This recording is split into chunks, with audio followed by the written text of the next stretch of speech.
आपल्या सर्वांच्या आवडत्या श्रीकृष्णाला लोणी साखर खूप आवडतं, आपल्या सर्वांनाच माहित आहे। तर ह्या बाळगोपाळांना कृष्णाला हे लोणी साखर एवढं प्रिय का? लोणी साखरेमध्ये असं काय आहे की त्याचा फायदा आपल्या आरोग्याला होतो? तर आजच्या व्हिडिओमध्ये आपण लोण्याचे काय औषधी गुणधर्म आहेत, कोणत्या व्याधीमध्ये याचा वापर आपण करू शकतो याची माहिती मी सांगणार आहे। तेव्हा व्हिडिओ शेवटपर्यंत नक्की पहा। नमस्कार, मी डॉक्टर सविता लंजेवार। माझ्या युट्यूब चॅनल मध्ये तुम्हा सर्वांचं पुन्हा एकदा स्वागत आहे। पूर्वीच्या काळी घरोघरी दूध, दही, लोणी यांचा साठा राहायचा, परंतु आजकाल प्रत्येक घरामध्ये हे बघितलं जात नाही। लोणी करायची पद्धत देखील बऱ्याच जणांना माहित नाही। बरेच जण काय करतात, तूप आणतात आणि त्या तुपामध्ये बर्फ टाकून त्याला जेव्हा घोटतात तेव्हा त्याचं लोणी तयार करतात, परंतु ही पद्धत अतिशय चुकीची आहे। योग्य पद्धतीने केलेलं तसेच पारंपरिक पद्धतीने केलेलं जे लोणी आहे ते अतिशय आरोग्यदायी आणि अनेक व्याधींवर गुणकारी आहे। तर आधी आपण बघूयात की लोणी तयार करायची नेमकी पद्धत काय आहे। तर सगळ्यात आधी गाईचं छान फ्रेश असं दूध घेऊन यावं। ते दूध मंद आचेवर कडक असं तापून घ्यावं। त्यामध्ये थोडंसं आंबट ताक टाकावं, त्याचं विरजण लावावं आणि मग संध्याकाळपर्यंत छान असं दही जमा होतं। नंतर त्या दह्यापासून आपल्याला लोणी तयार करायचं आहे। त्यानंतर अशा चक्कासोबत तयार झालेल्या दह्याला छान रवीने असं घुसळून घ्यावं आणि मग मस्तपैकी जे लोणी तयार होतं ते अतिशय गुणकारी आहे। वाग्भट्टाचार्यांनी लोण्याचे गुणधर्म वर्णन करताना असे सांगितलं आहे की लोणी हे गुणाने थंड, शीत आहे, तसेच बल, वर्ण आणि अग्निवर्धन करणारे आहे। आपल्या शरीरातील वात दोष आणि पित्त दोष कमी करणारे आहे। रक्तपित्त, अर्दित म्हणजे एक प्रकारचे फेशियल पाळसी, त्यानंतर खोकला कमी करण्यासाठी उपयुक्त आहे। मूळ व्याधीवर उपयुक्त आहे। ह्या लोण्याचे गुणधर्म सांगितले आहे। व्हिडिओच्या पुढे आपण बघूयात की प्रत्येक व्याधीवर ह्या लोण्याचा वापर आपण कशा पद्धतीने करू शकतो। औषधीसाठी जेव्हा आपण लोण्याचा वापर करत असतो तेव्हा नेहमी ताजे बनवलेले लोणीच वापरावे। ताज्या बनवलेल्या लोण्यामध्ये अतिशय चांगले गुण असतात। ताजे बनवलेले लोणी हे गुणाने शीत आणि त्याचा जो रस आहे, त्याची चव आहे ती मधुर असते आणि म्हणूनच आपल्या बाळकृष्णाला आणि त्यांच्या सख्यांना हे असं गोड, मधुर असलेलं, थंड असलेलं लोणी खाण्याचा मोह आवरायचा नाही। लोणी हे बलवर्धक सांगितलं आहे, म्हणून लहान मुलांसाठी लोणी हे अतिशय उत्तम आहे। लहान मुलांचा शारीरिक आणि मानसिक विकास होण्यासाठी जर रोज सकाळी लोणी आणि खडीसाखर एकत्र करून जर खाल्लं तर लहान मुलांचा विकास चांगला होतो। तसेच याने आपला वर्ण म्हणजे आपलं कॉम्प्लेक्शन सुद्धा सुधारतं। तर ज्या लोकांचा गव्हाळ रंग आहे किंवा उन्हामुळे टॅनिंग झाली आहे अशा लोकांनी रोज सकाळी 5 ग्रॅम लोणी आणि 5 ग्रॅम खडीसाखर एकत्र करून रोज सकाळी जर खाल्लं तर त्यांचं कॉम्प्लेक्शन सुधारण्यास मदत होते। लोणी हे त्वचेचा कोरडेपणा, ओठ फुटणं, तोंडामध्ये व्रण येणं, जळजळ होणं यावर अतिशय उत्तम औषध आहे। तुम्ही लोणी डायरेक्ट ओठांना लावू शकता किंवा ज्या ठिकाणी त्वचेवर कोरडेपणा आला आहे त्या ठिकाणी लावावी। त्वचेच्या तेजासाठी केशरयुक्त लोणी अतिशय उत्तम आहे। अर्धा चमचा लोण्यामध्ये चिमूटभर केशर विरघळून ते दररोज जर सेवन केलं तर गर्भवती मातांमध्ये दुसऱ्या 3 महिन्यांमध्ये चमक वाढण्यास मदत होते, तसेच गर्भाचे वजन देखील सुधारण्यास मदत होते। लोणी हे गुणाने मधुर आणि शीत आहे। तर ज्या लोकांना उष्णतेचा त्रास होतो, अंगात कडकी भरलेली असते, वारंवार हातापायाची जळजळ होत असते, अशा लोकांना कधी जर आपण स्पर्श केला तर त्यांचं अंग गरम लागतं, तर अशा वेळी अशा लोकांनी रोज सकाळी सुमारे 10 ग्रॅम लोणी आणि त्यामध्ये 6 ग्रॅम खडीसाखर एकत्र करून जर घेतलं तर ही कडकी कमी व्हायला मदत होते। जर तुम्हाला तीव्र डोकेदुखी होत असेल, पित्त वाढल्यामुळे बऱ्याच जणांना डोकेदुखीचा त्रास होतो, तेव्हा टाळूच्या ठिकाणी, डोळ्याच्या ठिकाणी देखील जळजळ होते, अशा वेळी अर्धा चमचा लोणी घेऊन टाळूच्या मध्यभागी जर लावलं तर अशा प्रकारची डोकेदुखी कमी व्हायला मदत होते। अशा वेळी शक्यतो म्हशीच्या दुधापासून बनवलेल्या लोण्याचा वापर करावा। बऱ्याच जणांना जेव्हा ताप येतो तेव्हा काही दिवस तोंडाला चव राहत नाही किंवा भूक लागत नाही। अशा वेळी जर तुम्ही काही दिवस सुमारे 5 ते 6 ग्रॅम लोणी आणि त्यामध्ये 3 ग्रॅम मध जर एकत्र करून खाल्लं तर तोंडाची चव सुधारते, तसेच भूक लागण्यास, अग्निप्रदीप्त होण्यास देखील मदत होते। लोणी हे रुचकर देखील सांगितले आहे, त्यामुळे तोंडाची चव देखील चांगली सुधारते।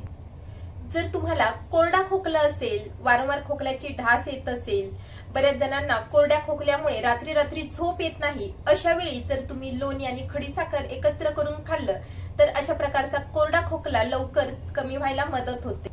त्यानंतर क्षयरोगी ज्यांना कोरडा खोकला सतत असतो, रात्री रोज ताप येत असतो, शक्ती नसते, वारंवार वीकनेस जाणवतो, अशा लोकांचं शरीर बल देखील कमी झालेलं असतं, तर अशा वेळी लोणी, खडीसाखर आणि मध अतिशय उत्तम काम करतं। शरीर बल देखील वाढवतो, खोकला देखील कमी करतो आणि अंगात जो मुरणारा ताप असतो, जो रोज संध्याकाळी येतो, तो देखील कमी व्हायला मदत होते। तर यासाठी कल्ही केलेल्या वाटीमध्ये 10 ग्रॅम लोणी घ्यावं, ते आचेवर गरम करून घ्यावं। जेव्हा लोणी वितळेल तेव्हा त्यामध्ये खडीसाखर टाकावी, सुमारे 6 ग्रॅम खडीसाखर टाकावी आणि जेव्हा हे लोणी साधं होतं तेव्हा त्यामध्ये 3 ग्रॅम ह्या प्रमाणामध्ये मध टाकावं आणि हे मिश्रण सकाळ संध्याकाळ किंवा 3 वेळा 4 वेळा तुम्ही जर ह्या क्षयरोगीला जर दिलं तर त्याचा क्षयरोग लवकर कमी व्हायला मदत होते। बरेच जण कॉड लिव्हर ऑइल रोजच्या रोज पितात, परंतु त्यामुळे त्यांना ऍसिडिटी होणं, चक्कर येणं, पित्ताचे विकार बघितले जातात। तर ह्या कॉड लिव्हर ऐवजी जर तुम्ही अशा प्रकारे लोणी, मध आणि साखर जर घेतली तर कॉड लिव्हर ऑइल जे काम करतं तेच काम लोणी, खडीसाखर आणि मध करतं। त्यामुळे पित्त देखील वाढत नाही, उलट पित्तदोषाचं शमन होतं, वाताचं देखील शमन होतं आणि भूक चांगली लागण्यास मदत होते। लोणी हे बुद्धिवर्धक देखील सांगितले आहे, तर ज्या लोकांची कामं बुद्धीची असतात, जी लोक बुद्धिजीवी आहेत, विशेषतः शिक्षक, विद्यार्थी, तसेच ग्रंथकार, शारीरिक कामापेक्षा मानसिक काम त्यांचं जास्त असतं, अशा लोकांनी तर डेली 1 ग्रॅम लोणी आणि 3 ग्रॅम खडीसाखर असं जर रोज सेवन केलं तर त्यांचे बुद्धिवर्धनाचं काम होतं आणि त्यांना मानसिक थकवा देखील येत नाही। बऱ्याच वेळा असं होतं की उपाशी राहिल्यामुळे किंवा भूक न लागल्यामुळे बरेच लोक जेवण करत नाहीत, त्यामुळे शरीरामध्ये एक प्रकारची शुष्कता येते। तर अशा वेळी रोज तुम्ही 10 ग्रॅम लोणी आणि 3 ग्रॅम सुंठची पावडर एकत्र करून जर खाल्ली तर भूक व्यवस्थित लागण्यास मदत होते आणि जेवण न केल्यामुळे शरीरामध्ये जी शुष्कता, रुक्षता आलेली असते ती देखील कमी व्हायला मदत होते आणि ह्या मिश्रणाने भूक चांगली लागते, तसेच पचनक्रिया देखील सुधारते। बऱ्याच लोकांचं असं होतं की कितीही खाल्लं तरी अंगाला लागत नाही, म्हणजे वजन वाढत नाही। तर वजन वाढण्यासाठी लोणी हे अतिशय उत्तम औषध आहे। मेदाचं वर्धन करण्यासाठी लोणी हे अतिशय उत्तम आहे। तर यासाठी रोज ताजं बनवलेलं 30 ग्रॅम प्रमाणात लोणी घ्यावं, त्यामध्ये 1 ग्रॅम पिंपळीची पावडर टाकावी आणि 1 ग्रॅम खडीसाखर टाकावी आणि रोज सकाळी जर तुम्ही ह्याचं सेवन केलं तर 15 दिवसात तुमचं 1 किलो वजन वाढेल। तसेच अशा लोकांमध्ये आलेली रुक्षता, शुष्कता देखील कमी होते, भूक व्यवस्थित लागते आणि पचन व्यवस्थित झाल्यामुळे मेदाचं वर्धन होतं। लोणी हे अतिशय उत्तम असं धातुवर्धक सांगितलं आहे।